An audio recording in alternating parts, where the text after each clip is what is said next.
नमस्कार, आप देख रहे हैं जुर्म का पाताल लोक। आपके साथ में हूं राम मोहन शर्मा।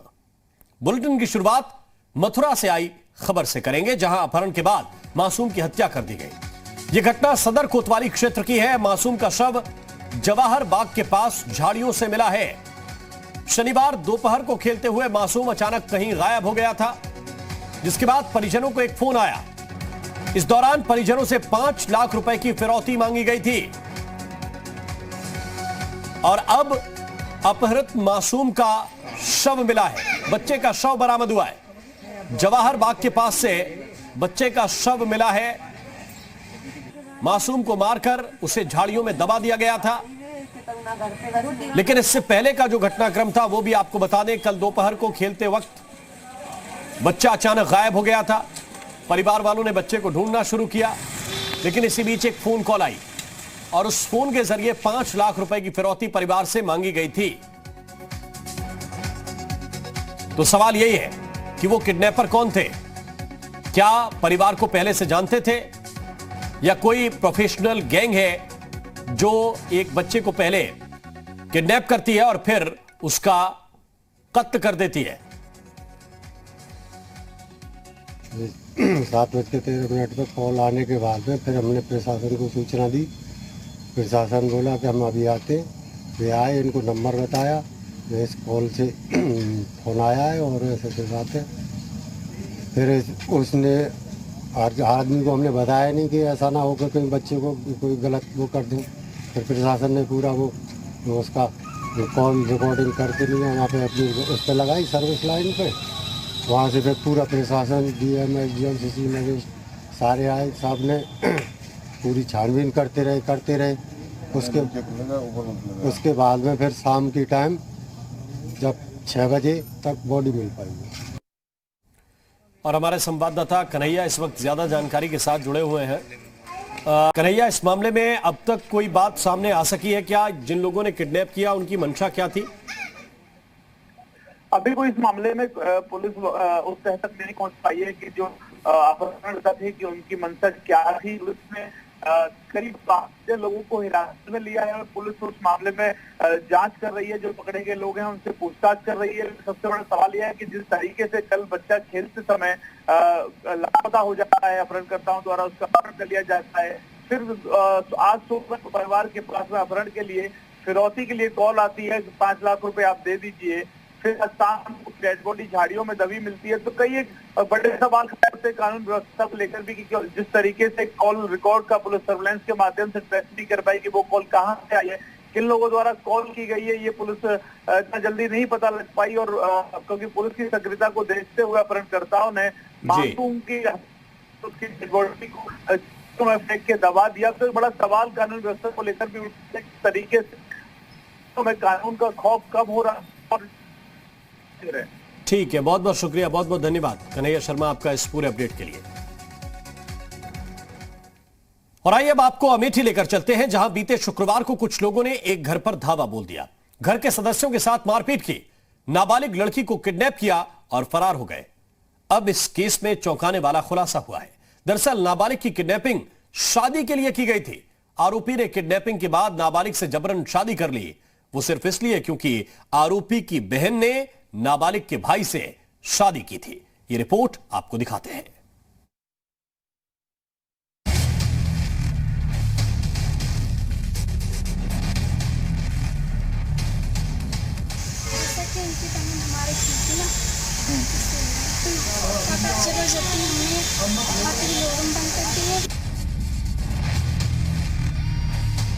खून के बदले खून नहीं, शादी के बदले शादी, वो भी जबरदस्ती। पहले परिजनों से मारपीट, फिर किडनैपिंग और फिर शादी। अमेठी से सामने आई यह खबर चौंकाने वाली है, जहां दिन दहाड़े कुछ युवक ने एक घर पर धावा बोल दिया, परिजनों से मारपीट की, नाबालिग का अपहरण किया और फिर जबरन उससे शादी कर ली। ये सब इसलिए क्योंकि आरोपी की बहन ने किडनैप नाबालिग के भाई से शादी कर ली थी। जबरदस्ती हमने आके लोरम बंद कर दिए, मम्मी पापा को मार कर हमने ले जाके सुबह सिंदूरदान जबरदस्ती हमारा ब्याह करवाया। आरोपी का नाम गुड्डू बताया जा रहा है। किडनैपिंग की यह घटना शुक्रवार की बताई जा रही है, जब आरोपी बोलेरो गाड़ी से अपने 6 से 7 साथियों के साथ आगे बढ़े और पीड़ित के घर पर आ धमके। पहुंचते ही परिजनों के साथ मारपीट शुरू कर दी। पीड़िता की मां का हाथ तोड़ दिया, भाई का सिर फोड़ दिया और नाबालिग को अगवा कर फरार हो गए।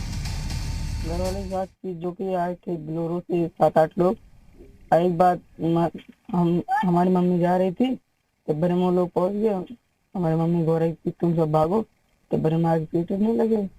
तो हमारी बहन थी, सब बड़े मुझसे भागा, तो उसको भी घेर कर मारे के बाद उठा ले गए, बोलेरो में भर के जबरदस्ती घर ले जाए के बाद जबरदस्ती शादी कर दी। हाँ बहुत टूट गया, हाथ गोड़ तो एकदम तोड़ के रख दिया, हड्डी टूट गई। हमारे बेटे को लगी मार दिया और फांसा लिए थे मार दिया, हमारे बच्चन के मार दिया, हमारे बेटे को लगा, हमारे किडनैप कर लिया, हमारे बेटा को बेटी को। मारपीट में परिवार के अन्य लोगों को भी चोट आई है। वहीं घटना की खबर लगते ही पुलिस की टीम पहुंची। पुलिस ने किडनैप हुई नाबालिग को छुड़ा लिया है, साथ ही आरोपी गुड्डू को गिरफ्तार भी किया। 2 तारीख को थाने अमेठी में सूचना दी गई थी कि उनकी एक नाबालिग लड़की है 13 साल की, जिनको उन्हीं के परिवार का, जो कि रिश्ते में उनका भांजा लगता है, और उन्हीं के परिवार के कुछ लोग जो कि सुल्तानपुर अलियापुर के रहने वाले हैं आए थे और उनकी बेटी को किडनैप करके ले गए। इस सूचना पे थाना अमेठी द्वारा सुसंगत धाराओं में अभियोग पंजीकृत कर लिया गया है।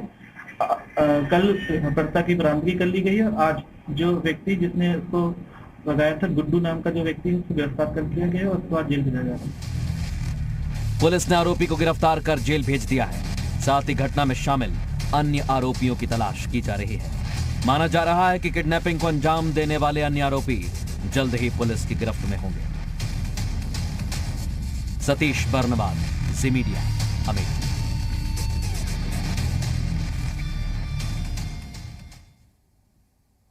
चौबीस सितंबर को बागपत के थाना सिंघावली अहीर क्षेत्र में संदिग्ध हालात में मिली कार की डिग्गी से शव मिलने से सनसनी फैल गई थी। अब पुलिस ने इस मामले में खुलासा कर दिया है। कार की डिग्गी में मृत हालत में मिले युवक की हत्या किसी और ने नहीं बल्कि उसकी पत्नी ने करवाई थी। जिला बागपत, थाना सिंघावली अहीर, तारीख 24 सितंबर 2020, जगह मेरठ बागपत हाईवे। जंगल में खड़ी HR 10AH 5265 नंबर प्लेट की गाड़ी को जिसने भी देखा सन्न रह गया।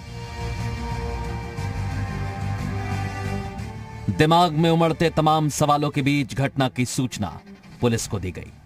पुलिस ने छानबीन शुरू की। रात के अंधेरे में टॉर्च की रोशनी के आसपास तलाश की गई, लेकिन कुछ नहीं मिला। इस बीच गाड़ी की डिग्गी खोली गई तो जो निकला वो दिल दहला देने वाला था।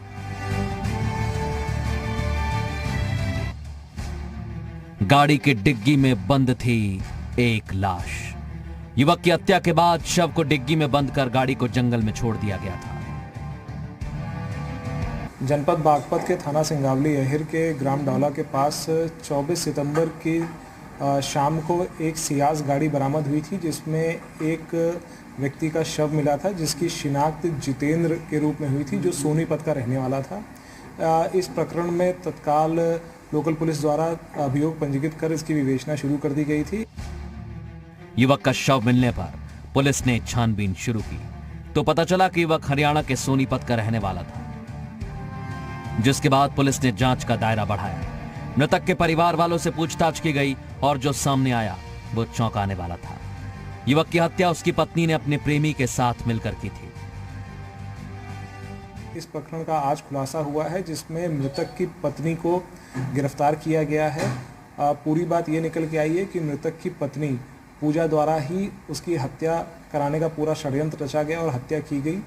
23 सितंबर को पूजा द्वारा एक व्यक्ति जिसका नाम रमेश है, जिससे पूजा के अवैध संबंध भी है, उसको रात्रि में अपने घर बुलाया गया। रमेश अपने साथ 2 व्यक्तियों को लेकर आया और पूजा ने पहले से ही मृतक जितेंद्र को कुछ नशीली दवाइयां दे दी थी, जिससे वह गहरी निद्रा में सो रहा था। फिर वहाँ पर हथौड़े से उसके सर पर और सीने पर वार किए गए, जिससे उसकी मृत्यु हो गई। पति की हत्या के लिए आरोपी पत्नी ने 23 सितंबर की रात उसे नींद की गोलियां खिला दी, फिर उसे अपने प्रेमी के हवाले कर दिया, जिसके बाद आरोपी पत्नी के प्रेमी ने अपने 2 साथियों के साथ मिलकर युवक की पीट कर हत्या कर दी। जितेंद्र कुछ तंत्र मंत्र का भी काम करता था और इसी बहाने वो अन्य महिलाओं से संबंध बनाता, जिससे पूजा नाराज रहती थी। पूजा के भी संबंध रमेश से थे और पूजा इस वजह से भी अपने हस्बैंड की हत्या कराना चाहती थी। इस हत्या को पूरा कारित करने के लिए पूजा ने कुल 1.5 लाख रुपए रमेश को दिए थे। इसमें पूजा गिरफ्तार है। जो इसमें दूसरा अभियुक्त है रमेश, अभी वो वांछित चल रहा है, उसकी गिरफ्तारी के प्रयास किए जा रहे हैं। पुलिस ने हत्या में इस्तेमाल हुआ हथौड़ा भी बरामद कर लिया है, जबकि आरोपी पत्नी और उसके साथियों को गिरफ्तार कर जेल भेज दिया है। ब्यूरो रिपोर्ट, जी मीडिया। और रायबरेली के नसीराबाद थाना क्षेत्र में 1 अक्टूबर को हुई मां बेटी की हत्या के मामले में पुलिस ने आरोपी को गिरफ्तार कर लिया है। पुलिस के मुताबिक मां बेटी की हत्या भतीजे ने की थी, क्योंकि उसकी चाची उसे नशेड़ी कहती थी।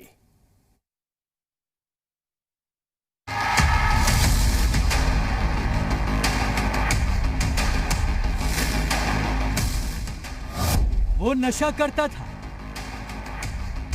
लेकिन नशेड़ी कहे जाने पर उसे गुस्सा आता था। चाची ने कहा नशेड़ी, तो कर दी चाची और बहन की हत्या। नशेड़ी कहा तो मार डाला। 1 अक्टूबर को रायबरेली के नसीराबाद थाना क्षेत्र में हुई हत्या की वारदात का पुलिस ने खुलासा कर दिया है और हत्यारा कोई और नहीं, परिवार से ही था। दरअसल भतीजे ने ही मां बेटी की कुल्हाड़ी से काटकर हत्या कर दी थी। थाना नसीराबाद क्षेत्र के एक व्यक्ति जमील नाम के व्यक्ति द्वारा ये सूचना दी गई थी कि उनके घर में उनकी पत्नी और पुत्री सो रही थी, जिसके दौरान उन दोनों की हत्या किसी व्यक्ति द्वारा कर दी गई। इस सूचना पर तत्काल 5 टीमों का गठन करके घटना के अनावरण के लिए इन टीमों को लगाया गया था, जिसके क्रम में आज थाना नसीराबाद की टीम और एसओजी टीम द्वारा सैफ नाम के व्यक्ति को गिरफ्तार किया गया है, जो कि वादी का सगा भतीजा है। पुलिस के मुताबिक आरोपी मोहम्मद सैफ स्मैक का नशा करता था, चोरी करता था, जिस पर उसकी चाची उसे नशेड़ी और चोर कहती थी, जो आरोपी को बिल्कुल भी पसंद नहीं था। उसे मौके की तलाश थी। 30 सितंबर को जब उसे पता चला कि घर में उसकी चाची और बहन के अलावा दूसरा कोई और नहीं है, तो वो चुपके से घर में दाखिल हो गया और इससे पहले किसी को कुछ समझ आता, आरोपी ने मां बेटी पर कुल्हाड़ी से हमला कर दिया। आरोपी ने पुलिस को चकमा देने के लिए कमरे में रखे बक्से का ताला तोड़ा, जेवरात निकाले, कमरे में टंगी शर्ट से 2000 रुपए निकाले और मौके से फरार हो गया। नशे का आदी व्यक्ति है और इसकी पुरानी रंजिश इन दोनों परिवार में चल रही थी, जिसके क्रम में जब सैफ को ये मालूम चला कि वादी जमील जो अपने घर पे नहीं है, तो इसने ये प्लान बनाया कि घर में घुस के ये वहाँ पे पड़े जो भी पैसे या जेवरात मिलते हैं वो चोरी कर लेगा और उन लोगों की हत्या कर देगा। उसके बाद इसने वो गहने इत्यादि चुराकर वहाँ से कहीं बेचने चला गया था। आज उसे हमारी टीम द्वारा गिरफ्तार किया गया है, जिसके पास से घर से चोरी किए गए गहने बरामद किए गए हैं, साथ ही साथ वो शस्त्र जिसका कि इसने उपयोग किया था, जो वेपन इसने उपयोग किया था, कुल्हाड़ी, वो उसके पास से बरामद हुई। पुलिस के मुताबिक आज आरोपी जेवरातों को बेचने वाला था, जिसकी जानकारी मिलते ही पुलिस मौके पर पहुंची और आरोपी को गिरफ्तार कर लिया। आरोपी से पूछताछ के बाद पुलिस ने घटना में इस्तेमाल कुल्हाड़ी भी बरामद कर ली है। फिलहाल आगे की कार्रवाई की जा रही है। ब्यूरो रिपोर्ट, जी मीडिया।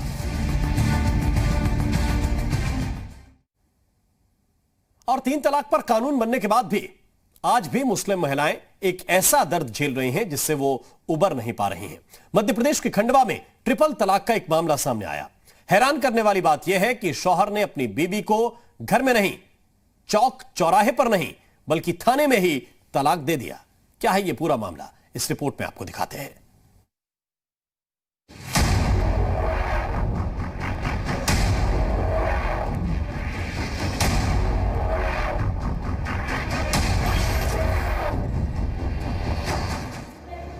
तीन तलाक का ये अजीबोगरीब मामला मध्य प्रदेश के खंडवा जिले का है, जहां एक पति ने पुलिस के सामने ही अपनी पत्नी को 3 बार तलाक कहते हुए तलाक दे दिया।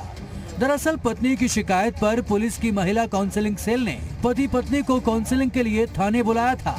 इस दौरान अजहर नाम के शख्स ने पत्नी गुलनाज को तलाक दे दिया। इसके बाद पत्नी की शिकायत पर पुलिस ने फौरन मामला दर्ज कर आरोपी को गिरफ्तार कर लिया। गुलनाज का आरोप है कि उसके शौहर ने उसके साथ जुल्म सितम की सारी हदें पार कर दी। न सिर्फ उसे धोखा देकर छोड़कर चला गया, बल्कि रिश्तेदारों ने दिन रात टॉर्चर भी किया। मेरे पति मुझे छोड़ के भाग गए थे परिवार के साथ षड्यंत्र रचा के। 6 तारीख को तो मैंने इनकी झांसी में गुमशुदगी की रिपोर्ट दिलाई थी। तो फिर उनके मम्मी पापा ने और इनके रिश्तेदारों ने मुझे इतना परेशान करा, तो फिर मेरे घर में कुछ खाने पीने को भी नहीं था और मेरे 2 छोटे छोटे बच्चे थे। तो मैंने मस्जिद से लोगों से भीख मांग मांग के मतलब खाना गुजारा करा। मेरे साथ मारपीट भी करी और मुझे खाना भी नहीं दिया। मेरे घर की लाइट और बिजली काट लेते थे। तो फिर आज मैं यहाँ 3 तारीख को हमको बुलाया था कि आप आ जाना, आपके पति आए हैं समझौते के लिए, आप घर जाना चाहते हो? हमने कहा हाँ। और उसके बाद में जब इनको समझाया तो कह रहे कि मेरे को खुदा को मुंह दिखाना है, मुझे किसी से डर नहीं हो। मैं अगर मेरे इनको तलाक नहीं, कागज़ नहीं मिले तो मैं अभी इनको सबके सामने तलाक देता हूँ। और मुझे तलाक बोल दिया। जानकारी के मुताबिक खंडवा की रहने वाली गुलनाज की शादी 8 साल पहले झांसी के अजहर से हुई थी। कुछ वक्त तक तो दोनों के बीच रिश्ते ठीक रहे, लेकिन कुछ समय बाद ही अजहर गुलनाज को परेशान करने लगा और दहेज के लिए प्रताड़ित करने लगा। यहाँ तक कि दोनों बच्चों के साथ उसे दर दर की ठोकरें खाने के लिए छोड़ दिया गया। गुलनाज जैसे तैसे अकेले ही अपने दोनों बच्चों के साथ गुजर बसर करती रही। जब इस बात की जानकारी उसके पिता को हुई तो लॉकडाउन के दौरान वो उसे अपने पास ले आए। यहीं रहकर गुलनाज ने खंडवा की महिला काउंसलिंग सेल में अपने पति के बारे में शिकायत दर्ज कराई थी, जहां काउंसलिंग के लिए पहुंचे अजहर ने महिला काउंसलिंग सेल के सामने ही पत्नी को तलाक दे दिया। झांसी में उसकी शादी हुई थी 8 साल पूर्व। उसका पति के साथ विवाह चल रहा था ससुराल वालों को, जिसकी काउंसलिंग महिला परामर्श केंद्र कंट्रोल रूम के पास में चल रही थी। इसी दौरान उसके पति अजहर ने उसको 3 तलाक बोला, जिस पर से कि पत्र के आधार पर उसमें 3 महिलाओं मुस्लिम महिला विवाह अधिकार संरक्षण अधिनियम 2019 के तहत उसमें कायमी की गई है। मोदी सरकार के ऐतिहासिक फैसलों में से एक 3 तलाक बिल पास होने के बाद जिस तरह मुस्लिम महिलाओं के चेहरे पर खुशी देखने को मिली, लेकिन आज भी न जाने कितनी मुस्लिम महिलाएं ऐसी हैं जो 3 तलाक का दर्द झेल रही हैं। ब्यूरो रिपोर्ट, जी मीडिया।